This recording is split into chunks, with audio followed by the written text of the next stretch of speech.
मागील 15 दिवसापासून अमरावती जिल्ह्यामध्ये संततधार पाऊस सुरू आहे आणि या पावसामुळे शेतीचं मोठ्या प्रमाणात नुकसान झालेलं आहे। संततधार पाऊस सुरू असल्यामुळे पिकातील अंतर्मशागतीची कामं जी आहेत ते पूर्णपणे रखडलेली आहेत। तर दुसरीकडे आज थोडी पावसाने उघाड दिलेली आहे। त्यामुळे अमरावती जिल्ह्यातल्या मोर्शी तालुक्यातील एका शेत शिवारामध्ये जर आपण पाहिलं तर अंतर्मशागतीचं काम सुरू आहे, खुरपणीचं काम सुरू आहे।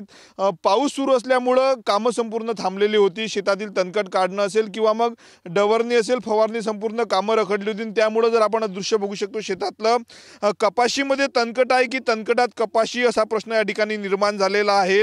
मागील 15 दिवसांपासून कामं ठप्प असल्यामुळे जे आहे ते कपाशीच्या शेतामध्ये मोठ्या प्रमाणावर जे ते गवत या ठिकाणी वाढलेलं आहे। त्यामुळे कपाशीची वाढ जी आहे ती मोठ्या प्रमाणावर खुंटलेली आहे। आता आज थोडी पावसाने उघाड दिलेली आहे, त्यामुळे मजुरांच्या माध्यमातून गवत काढण्याचं काम सुरू आहे। परंतु तणकट वाढल्यामुळे याचा खर्च जो आहे तो दुप्पट झालेला आहे। आपल्या सोबत शेतकरी आहेत, त्यांच्याशी आपण बोलणार आहोत। ओएसिस फर्टिलिटीच्या तज्ञांनी आयव्हीएफ उपचार पद्धतीद्वारे 1 लाखांहून अधिक जोडप्यांना मातृत्व प्राप्तीचा आनंद दिला आहे।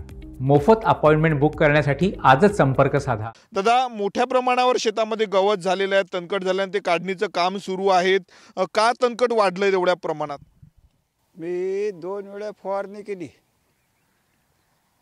तणनाशकाची। 2 वेळा फवारणी केल्यानंतर याच्यावर काही प्रभाव पडला नाही त्याचा तणकटावर। आणि ह्या पावसामुळं 15-20 दिवस होऊन राहिले आता, तर पाणी काही बंद होऊन राहिलं नाही। आज थोडीशी उघाड भेटली, त्याच्यानं मग मजूर टाकला। काय वाटतं, तणकट वाढलेला आहे, काढणीचा खर्च दुप्पट होतोय शेतकऱ्यांचा? कारण आता जे समजा 10-15 बाया काम होत होतं तिथं आता 40 बाया लागते मला। 40 बायाची मजुरी पकडा तुम्ही, आता काय मजुरी आहे काय नाही तर तर आम्हाला हे परवडते का ते, पण करा लागते ना। पिकावर काय परिणाम झाला? पिकावर हे पहा ना तुम्ही, आता तुम्हाला दिसतेच नाही, हे दिसून राहिलं तुमच्या डोळ्यानं, पाहून घ्या बा तुम्ही। वाढ झाली का पिकाची?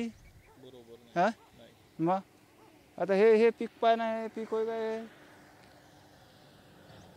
नक्कीच, तर आपण बघू शकतो 15 दिवसापासून पाऊस सुरू आहे आणि त्या पद्धती त्यामुळे जे आहे ते पिकात जे आहे ते वाढ व्हायला पाहिजे ती झाली नाही। या ठिकाणी आपण बघू शकतो कपाशी बघतो आणि या ठिकाणची कपाशी आपण बघू शकतो। एकाच शेतामध्ये वेगवेगळ्या प्रकारचे जे आहे ते पीक आपल्याला दिसत आहेत। कपाशीची वाढ झालेली नाहीत, कारण अवतीभोवती जर आपण पाहिलं तर मोठ्या प्रमाणावर जे आहे ते गवत असेल किंवा तणकट आहे आणि त्यामुळे जे आहे ते वाढ खुंटली आणि त्यामुळे सतत पाऊस सुरू असल्यामुळे जर आपण पाहिलं तर विविध रोग जे आहेत ते कपाशी असेल किंवा सोयाबीनवर गेलेले आहेत। फवारणी शेतकरी सकाळी करतात, दुपारी पाऊस येतो, त्यामुळे फवारणीचाही काही जो आहे तो उपयोग सध्या शेतकऱ्यांना होताना दिसत नाही। दुसरीकडे मोठ्या प्रमाणावर जे आहे ते वाढ मजुरीमध्ये झाल्याचं शेतकऱ्यांनी सांगितलेलं आहे।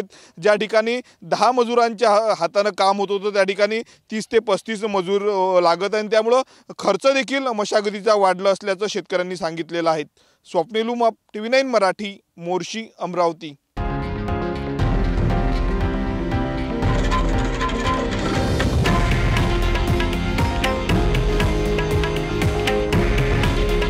हे आहे देशातील नंबर 1 न्यूज नेटवर्क आणि आपण पाहत आहात TV9 मराठी।